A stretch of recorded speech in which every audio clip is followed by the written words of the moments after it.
ಹೌದು, ಜಾನಕಮ್ಮ ಎಂದೇ ಖ್ಯಾತಿಯಾಗಿದ್ದ ಬಹುಭಾಷಾ ಗಾಯಕಿ ಎಸ್ ಜಾನಕಿ ಅವರು ವಿಧಿವಶರಾಗಿದ್ದಾರೆ.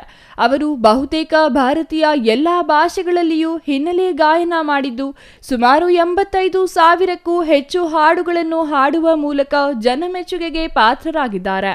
ಅರ್ಧ ಶತಮಾನಕ್ಕೂ ಹೆಚ್ಚು ಕಾಲ ಭಾರತೀಯ ಎಲ್ಲಾ ಭಾಷೆಗಳಲ್ಲಿ ಹಾಡುಗಳನ್ನು ಹಾಡಿದ ಕೀರ್ತಿ ಎಸ್ ಜಾನಕಿ ಅವರಿಗೆ ಸಲ್ಲುತ್ತದೆ.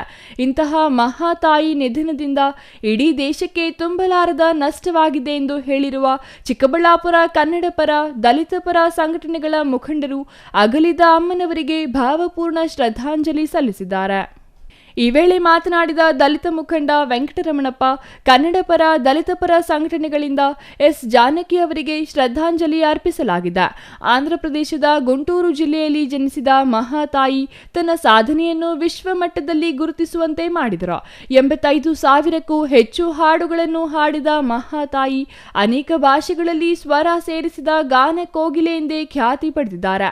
ಮೈಸೂರಿನಲ್ಲಿ ಅವರಿಗೆ ಅಂತಿಮ ನಮನ ಸಲ್ಲಿಸಲಾಗುತ್ತಿದೆ. ಭಾರತದ ಅತ್ಯುನ್ನತ ಪುರಸ್ಕಾರಕ್ಕೆ ಅವರು ಅರ್ಹರಾಗಿದ್ದು, ಇಂತಹ ಪುರಸ್ಕಾರಕ್ಕೆ ಅವರನ್ನು ಗೌರವಿಸಬೇಕು.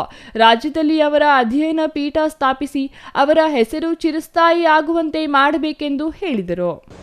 ಈ ದಿನ ಚಿಕ್ಕಬಳ್ಳಾಪುರ ಜಿಲ್ಲಾ ಕೇಂದ್ರದಲ್ಲಿ ಕನ್ನಡ ಪರ ಸಂಘಟನೆಯವರು, ದಲಿತ ಪರ ಸಂಘಟನೆಯವರೆಲ್ಲ ಸೇರಿ ಎಸ್ ಜಾನಕಮ್ಮನವರ ಶ್ರದ್ಧಾಂಜಲಿಯನ್ನು ಘಟಿಸಿದ್ದೀವಿ.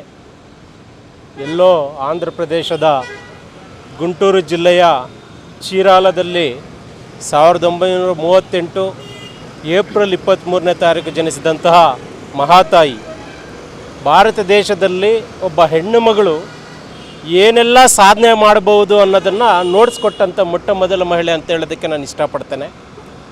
ಹಿನ್ನೆಲೆ ಗಾಯಕರಾಗಿ ಭಾರತ ದೇಶದಲ್ಲಿ ಎಲ್ಲ ಭಾಷೆಗಳಲ್ಲಿ 85,000ಕ್ಕೂ ಹೆಚ್ಚು ಹಾಡುಗಳನ್ನು ಹಾಡಿರ್ತಕ್ಕಂಥ ಇವರು 25 ಬಾರಿಗೂ ಹೆಚ್ಚಿನ ರೀತಿಯಲ್ಲಿ ರಾಜ್ಯ ಪ್ರಶಸ್ತಿಗೆ ಕಾರಣರಾಗಿದ್ದಾರೆ. ಅನೇಕ ಭಾಷೆಗಳಲ್ಲಿ ಅನೇಕ ಪದವಿಗಳನ್ನು ಪಡೆದಿದ್ದಾರೆ.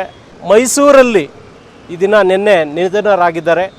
ಮೈಸೂರಿನಲ್ಲಿ ಈ ದಿನ ಸರ್ಕಾರಿ ಸಕಲ ಗೌರವಗಳೊಂದಿಗೆ ಅವರಿಗೆ ಅಂತಿಮ ನಮನ ಸಲ್ಲಿತಾ ಇದೆ.